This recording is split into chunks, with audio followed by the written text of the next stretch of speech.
Ramen, yes pop. Ito yung pinakamasarap na ramen nandito sa Shinjuku. Yan.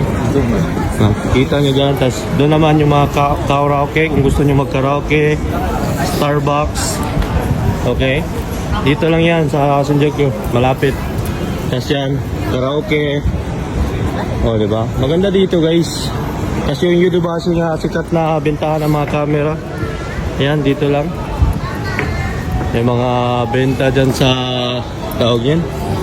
Mga, ayan, mga okashi. Na mga pasalubong na mga binibenta dito. Dito lang yan sa ano. Tapos doon no, sa ramen no. Yung ramen no, kita nyo yung ramen. Yan, masarap dyan sa ramen. Recommended na ramen spot dito sa Shinjuku. Maganda dyan. Masaya dito. Tapos may mga gigo. Ano nga yan dito boy? Yung sa, anong tawag yan? Gigo.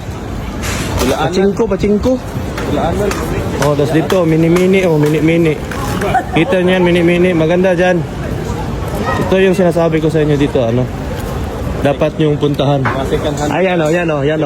Yan ang ramen dyan.